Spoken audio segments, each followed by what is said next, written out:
Hey guys, Epidemic 2020 here. I really wanted to share something with you guys about Aristotle I've been thinking about lately. For years, philosophers have been trying to come up with an explanation of how objective morality exists. So, among philosophical circles, there's not too much discussion about whether or not rape is wrong, right? Rape is wrong, killing innocent people for no reason is wrong. They're trying to explain why these things are true.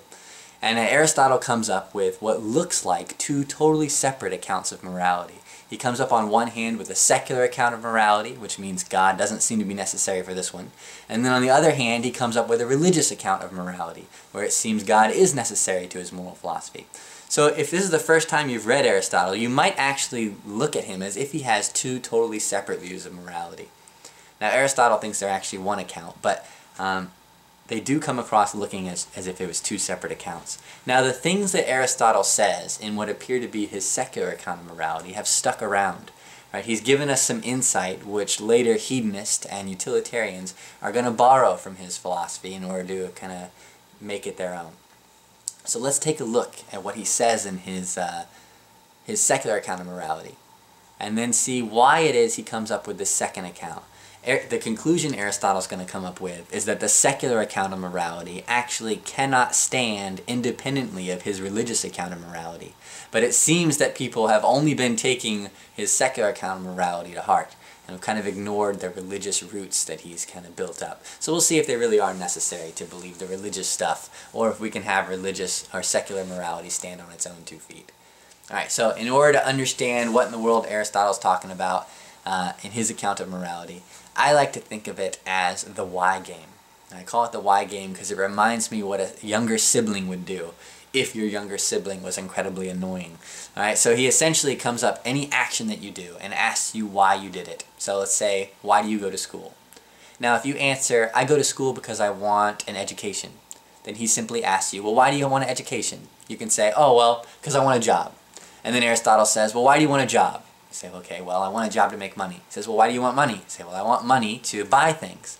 And then lo and behold, he's going to ask you, why do you want to buy things? So at this point, people might get a little frustrated with Aristotle and say, what is the point of this? You're wasting my time asking me why over and over again.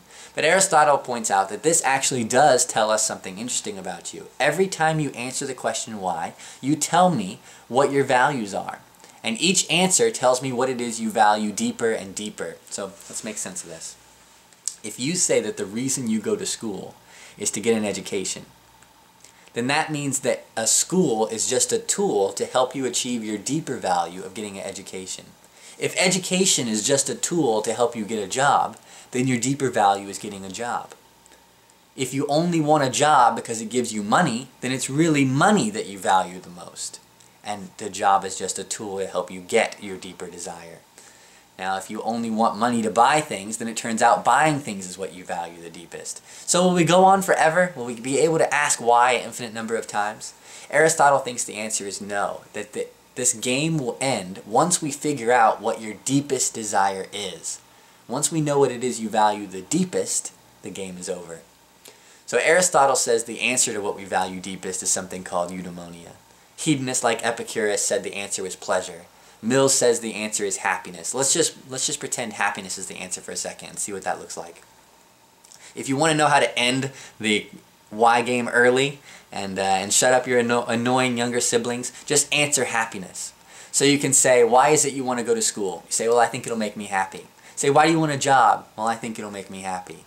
Why do you want money? Say, well, I think it'll make me happy. Now, why can't I ask you why you want to be happy? Well, the answer is because happiness is not a tool to help you achieve a deeper desire. Instead, happiness is your deepest desire. You want it for its own sake. So here's what Aristotle and the hedonistic egoist and the utilitarians all have in common. They are equating whatever it is we value the most with what is morally good.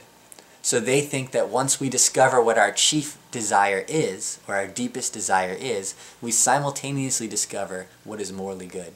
Once we figure out what it is human beings want the most, we figure out how it is, morally speaking, that we ought to behave. Alright, so that's the secular account of morality.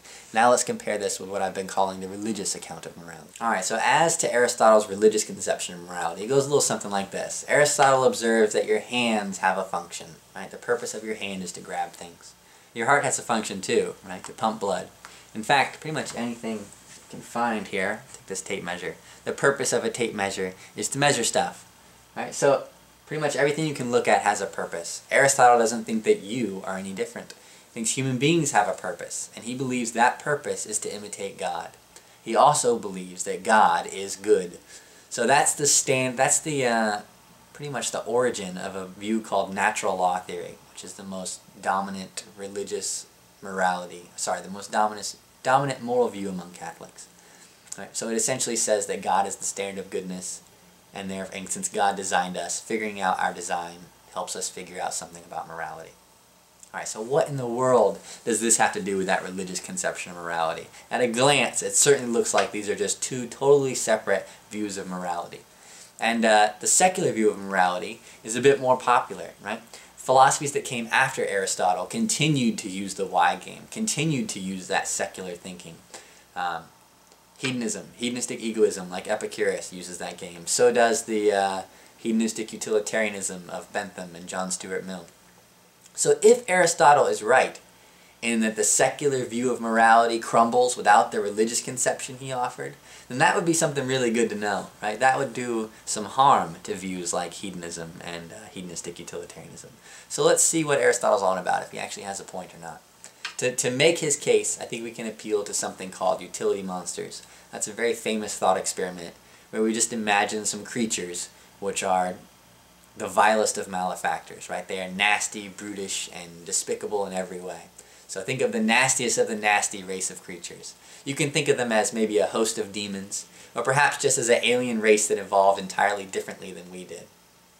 So Aristotle tells us to play the why game, right?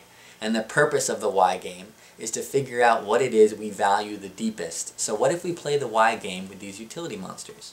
What if it turns out that what they value the deepest is calamity, death, and destruction? Does that tell us anything about morality? The secular view of morality told us that once we figure out what we value the deepest, we simultaneously discover what is objectively good. But once we figure out the utility monster's desire to maximize misery as their chiefest desire, that doesn't really tell us anything about morality. Certainly we shouldn't achieve their desire. That seems to be terrible.